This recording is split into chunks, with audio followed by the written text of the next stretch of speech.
Welcome, and thanks for joining me. This week in prayer meeting, we're going to be considering the theme Wrestling God, and we're going to be continuing in Genesis as we continue to get an overview of the book using the themed videos presented by the Bible Project. And so we're going to be looking at Genesis 25 and Genesis 32 and the events around Jacob and some of his experience. So let's take a look at that themed video right now. We're walking through the book of Genesis, which is made up of these two main parts. And the first part begins in the garden, where we watch humanity spiral downward in self-destruction, and it ends in the Tower of Babel, where a rebellious humanity is scattered by God. Then the second part of Genesis zooms in and focuses on just one family. And right in the middle is this story that links the two parts of Genesis together and helps us understand what the whole book is all about. So how do we get from the Tower of Babel to the story here in the middle? Well, after the scattering at Babel, there's this genealogy, and it follows one of the tribes all the way down to this one guy named Abram. You probably know him as Abraham. And God starts making all these promises to Abraham, like he's going to bless him and give him a ton of kids. And he says that through him and his family, all the nations of the earth are now going to find God's blessing. So basically, God is trying to restore humanity back to the goodness of the garden and to his original intentions for the world. So it's like his rescue plan for humanity. And that's why the whole second half of Genesis is about this one family. And so you have Abraham, and then he has his son Isaac, who has Jacob, and then Jacob has 12 sons. And to each generation, God renews his promise to bless them and all nations through them. So because of this promise to use this family to rescue the world, it's pretty easy to read these stories as examples of how to be a good person. But actually, for the most part, this family is totally dysfunctional. So for example, let's go back to Abraham.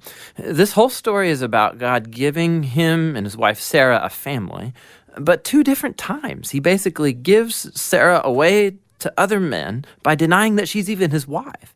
And then Sarah gets impatient about having a son, and so she makes Abraham sleep with her servant girl, which then causes all of these other problems in the family. So they get really old, and you begin to think that there's no way they're going to have a kid of their own. But then, miraculously, they do. It's Isaac. And Isaac, he has two sons, Esau and Jacob, and it seems like things are going pretty good. But Jacob, the younger brother, wants the family's inheritance, which belongs to Esau, the older brother. So he devises a plan where he's going to steal it from his father, Isaac, who at this point in the story is now old and blind. Which, who does that? Horrible, stealing from your blind father. Yeah, and then he just takes off.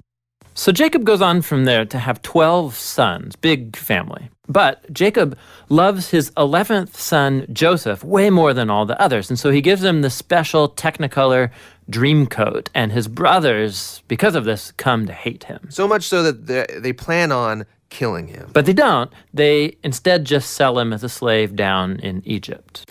Now, while in Egypt, through this crazy series of events, Joseph goes from being in a prison cell to becoming the second in command there. And so later on, the whole Middle East falls into this food shortage. And Joseph's brothers, they come down to Egypt looking for food. And then when they get there, who should they find as the ruler of the whole land? It's Joseph, that guy they sold into slavery. But he actually saves them from starving to death. And so here you have it. These are the great-grandchildren of Abraham who have done this heinous act to their brother. But God has transformed their evil into something good. And that's exactly what Joseph says here in the last paragraph of the entire book. He says, you guys planned all of this for evil, but God planned it for good, to save people's lives. Now, these words, they conclude the book because they actually summarize the message of the whole story so far. Humans keep choosing evil, and we are thinking they're screwing up God's plan, but he keeps turning their evil back into good. And somehow, he's going to use this family to restore humanity back to the garden. So that's the book of Genesis. But we still don't know how exactly he's going to use this family to bring us back to the garden. Well, yeah, but this is just the first book. So that's what the rest of the Bible sets out to answer. This week's Bible reading is going to be in Genesis 32, verses 22 to 32. So take some time to read through that and do it slowly and carefully. And these are the questions that we will be considering this week. Question 1. As you review today's passage, pay attention to the details. What do you observe? Question 2. Notice the faithful character of God.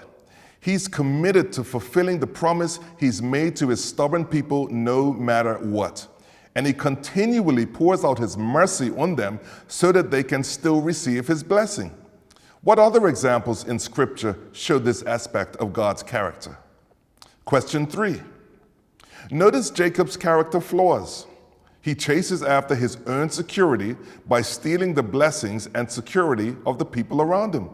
What else do you notice about Jacob in the Genesis story? Question 4. Jacob's story provides an opportunity for self-reflection. What's one thing you have chased after in life? Maybe it's approval or love, etc. How did you chase it? And what did that pursuit cost you and others? Question 5. Let's learn from Jacob's mistakes. How has God already given or promised the very things you've chased after?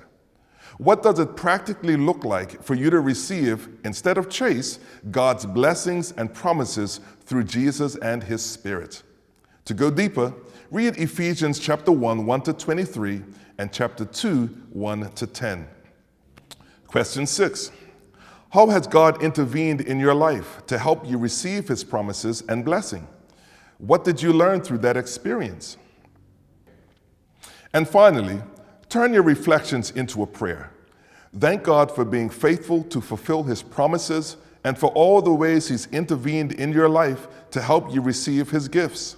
Be honest about the ways you've schemed after things he's already given or promised through Jesus, and ask for his help to trust him today. Well, those are the questions. So take some time to prepare your answers and come ready to share. We look forward to seeing you soon.